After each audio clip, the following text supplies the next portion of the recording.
प्रिय विद्यार्थियों, नमस्ते। आज का हमारा टॉपिक है विशेषण। आज हम विशेषण पढ़ेंगे। विशेषण अर्थात ऐसे शब्द जो संज्ञा अथवा सर्वनाम की विशेषता बतलाते हैं, उन्हें विशेषण कहते हैं। आइए इसका विस्तृत अध्ययन करते हैं। जो शब्द संज्ञा या सर्वनाम की विशेषता बतलाते हैं उन्हें विशेषण कहते हैं। जैसे सुंदर बालक, यहाँ बालक की विशेषता है कि वह सुंदर है। पीली साड़ी, साड़ी की विशेषता है कि वो पीली है। 2 किलो चावल, चावल की यहाँ पर नाप तोल बताई जा रही है कि 2 किलो चावल हैं। 2 बंदर, और बंदरों की यहाँ पर संख्या बताई जा रही है कि 2 बंदर हैं। यहाँ सुंदर, पीली, 2 किलो और 2 ये विशेषण शब्द हैं। विशेषण के 4 भेद माने जाते हैं। पहला है गुणवाचक विशेषण। नंबर 2 संख्यावाचक विशेषण, जिससे संख्या का ज्ञान होता है। परिमाणवाचक विशेषण, जिससे नाप तोल मात्रा का पता लगता है। और चौथा है सार्वनामिक या संकेतवाचक विशेषण, जिसमें सर्वनाम शब्द होते हैं और वो संकेत करते हैं। तो आप इन 4 भेदों के नाम अच्छे से याद कर लें। नंबर 1 गुणवाचक विशेषण, 2 संख्यावाचक विशेषण, 3 परिमाणवाचक विशेषण। यहाँ गलती होती है, कई बार इसको परिणाम बोल दिया जाता है, जो कि सही नहीं है। परिमाण का मतलब नाप तोल है। और चौथा है सार्वनामिक या संकेतवाचक विशेषण। आइए इन्हें एक एक करके विस्तृत रूप से जानते हैं। पहला है गुणवाचक विशेषण। जो शब्द किसी वस्तु अथवा व्यक्ति के रूप, रंग या गुण संबंधी विशेषता को प्रकट करते हैं उन्हें गुणवाचक विशेषण कहते हैं। जैसे यह सुंदर गाय है, यह लाल फूल है, उमाकांत चतुर विद्यार्थी है। इन वाक्यों में सुंदर, लाल, चतुर ये जो शब्द हैं गुणवाचक विशेषण हैं। गुणवाचक विशेषण में संज्ञा के गुण दोष का बोध कराया जाता है। जैसे गंधवाचक, जिसमें दुर्गंध युक्त, सुगंधित, खुशबूदार आदि शब्द काम में आते हैं। गुणबोधक में वीर, श्रेष्ठ, सत्यवादी, ईमानदार ये व्यक्ति के गुणों को बताते हैं। दोष बोधक में अभिमानी, क्रूर, बुरा, दुष्ट, भीरु, कुरूप, डरपोक आदि। आकार बोधक, जिनमें आकृति बताई जाती है। षटकोण, नुकीला, तिकोना, चौकोर, गोल, आयताकार, लंबा, चौड़ा आदि। दशाबोधक अर्थात जो स्थिति को बताते हैं। स्वस्थ, रोगी, मोटा, पतला, कमजोर आदि। दिशाबोधक दिशा का ज्ञान कराते हैं। उत्तरी, पश्चिमी, पूर्वी, दक्षिणी इत्यादि। अवस्थाबोधक अवस्था को बताते हैं। बाल्यावस्था, युवा, प्रौढ़, वृद्ध आदि। रंगबोधक में रंग, सफ़ेद, नीला, काला, हरा, पीला आदि। समय बोधक शब्द जो हैं समय का ज्ञान कराते हैं। रात्रि, निशीत, संध्या, दोपहर, प्रातः इत्यादि। स्थान बोधक स्थान बताते हैं। नीचा, ऊंचे, देशी, विदेशी, लखनवी, बनारसी, भारतीय आदि। स्पर्श बोधक शब्दों से हमें स्पर्श का ज्ञान होता है। खुरदरा, कोमल, कठोर इत्यादि। स्वाद बोधक में स्वाद का पता लगता है। चटपटा, मीठा, खट्टा, कड़वा, कशेला, तीखा आदि। अब बात करते हैं नंबर 2 संख्यावाचक विशेषण।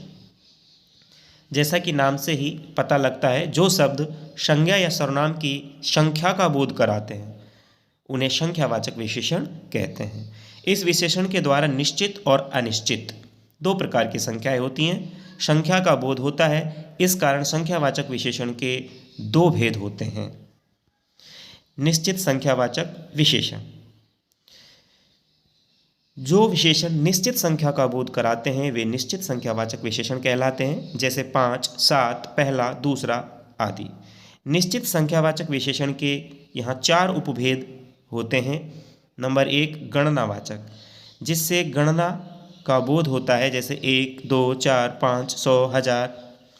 क्रमवाचक, इसमें क्रम का पता लगता है। जैसे पहला, दूसरा, पांचवा, आठवां आदि। आवृत्तिवाचक, जिसमें बारंबारता का पता लगता है कि जैसे विशेष्य संज्ञा कितने गुना है, चौगुना, दो गुना आदि। समुदायवाचक में संज्ञा के समूह का बोध का पता लगता है, जैसे दिन, दोनों, तीनों, पांचों, सातों आदि। अब बात करते हैं निश्चित संख्यावाचक विशेषण की। जो विशेषण किसी निश्चित संख्या का बोध, बात करते हैं अनिश्चित की। अभी हमने निश्चित की बात की थी, अब करते हैं अनिश्चित की। जो विशेषण किसी निश्चित संख्या का बोध न कराए उन्हें अनिश्चित संख्यावाचक विशेषण कहते हैं, जैसे कई, कुछ, सब, बहुत, थोड़े। पता नहीं है कैक हैं, कितने हैं, कुछ, सब, बहुत, थोड़े।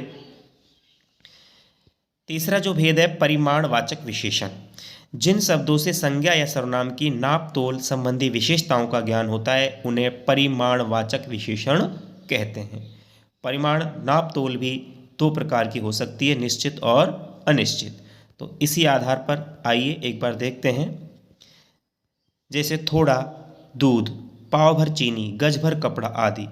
परिमाण भी निश्चित और अनिश्चित हो सकता है, इस कारण परिमाणवाचक विशेषण के भी दो भेद माने जाते हैं। नंबर 1, निश्चित परिमाणवाचक विशेषण, जैसे 1, 4, 10 आदि। अनिश्चित परिमाणवाचक विशेषण, जैसे कुछ, थोड़ा, बहुत आदि। और चौथा भेद है सार्वनामिक या संकेतवाचक विशेषण। जो विशेषण शब्द संज्ञा या सर्वनाम की ओर संकेत करते हैं उन्हें संकेतवाचक विशेषण कहते हैं। ये विशेषण सर्वनाम शब्दों से बनते हैं, इस कारण इन्हें सार्वनामिक विशेषण भी कहते हैं। जैसे यह पुस्तक मेरी है, इशारा किया गया कि यह पुस्तक मेरी है। वह मकान तुम्हारा है। वे दिन बीत गए, वे जो दिन थे वो बीत गए। इस गेंद को मत छुओ। इन वाक्यों में यह, वह, वे, इस शब्द क्रमशः पुस्तक, मकान, दिन और गेंद नाम संज्ञाओं की ओर संकेत करते हैं। इस तरह से ये विशेषण के 4 भेद हुए। अब हम बात करते हैं विशेषण की अवस्थाओं के बारे में। तो तुलना की दृष्टि से विशेषण की 3 अवस्थाएं होती हैं। नंबर 1 मूलावस्था, नंबर 2 उत्तरावस्था और नंबर 3 उत्तमावस्था।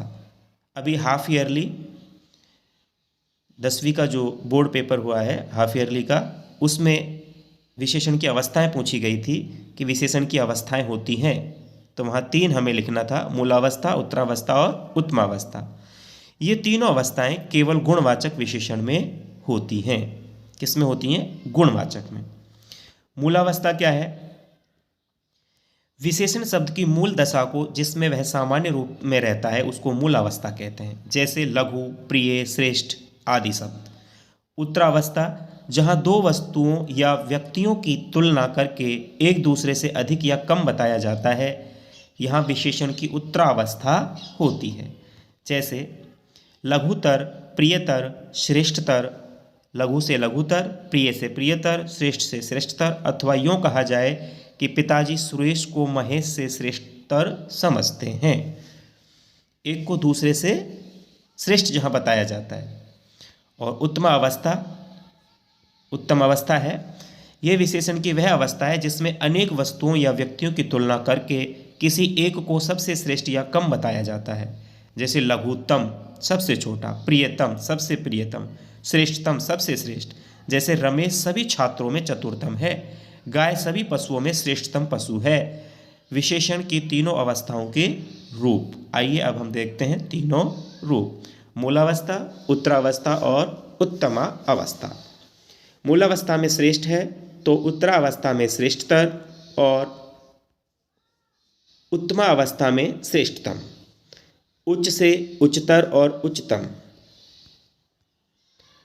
सुंदर से सुंदरतर और सुंदरतम, अधिक से अधिकतर और तम, तर और तम लगता है, चतुर से चतुरतर और चतुरतम। कुछ महत्वपूर्ण अभ्यास प्रश्न हैं, आइए इन्हें करते हैं। रिक्त स्थानों की पूर्ति कीजिए। प्रश्न है, ऐसे शब्द जो संज्ञा या सर्वनाम की विशेषता बतलाते हैं कहलाते हैं, क्या कहलाते हैं? विशेषण। जो शब्द संज्ञा और सर्वनाम की विशेषता बताते हैं उन्हें हम विशेषण कहते हैं। दूसरा प्रश्न है, परिमाणवाचक विशेषण के उपभेद हैं।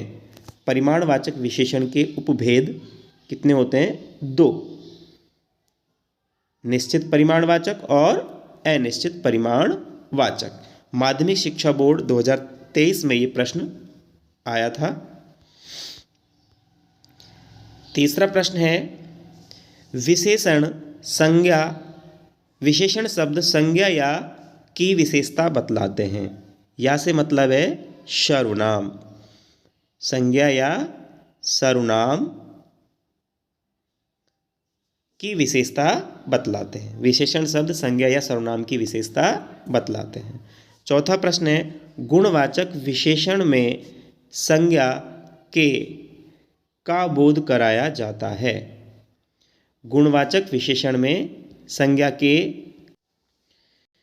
गुणवाचक विशेषण में संज्ञा के का बोध कराया जाता है, अर्थात गुण और दोष का बोध कराया जाता है। गुणवाचक में क्या होते हैं? गुण और दोष, गुण और दोष का बोध कराया जाता है।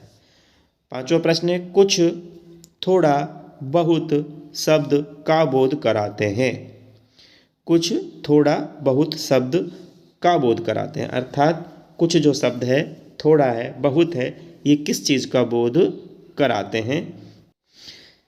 तो इन शब्दों से हमें अनिश्चित, निश्चित नहीं है, अनिश्चित परिमाणवाचक विशेषण का बोध होता है। अनिश्चित परिमाणवाचक, परिमाणवाचक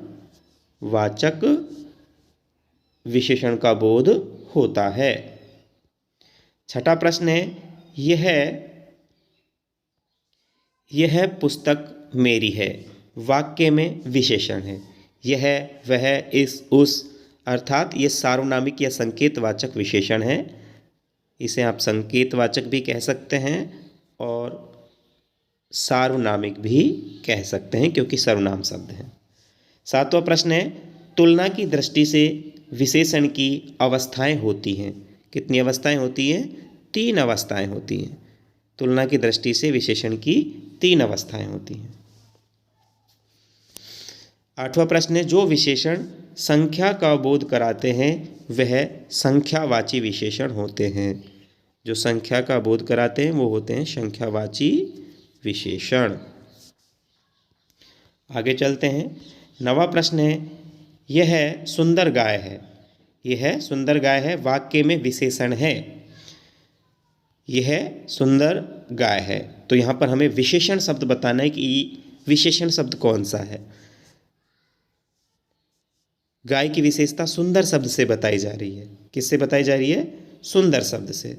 तो इस वाक्य में गुणवाचक विशेषण है। कौन सा विशेषण है?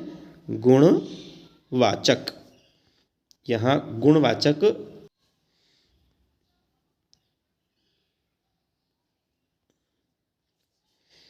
दसवां प्रश्न है, विशेषण प्रकार के होते हैं, अर्थात विशेषण कितने प्रकार के होते हैं? तो विशेषण होते हैं 4 प्रकार के।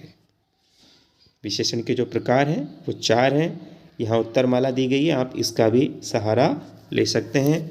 और इस वीडियो की जो PDF है आपको वीडियो की डिस्क्रिप्शन में मिल जाएगी, वहाँ से इसको आप और भी अच्छे से अध्ययन कर सकते हैं। तो इस अध्याय को हम यहीं विराम देते हैं। इति श्री। वीडियो देखने के लिए धन्यवाद।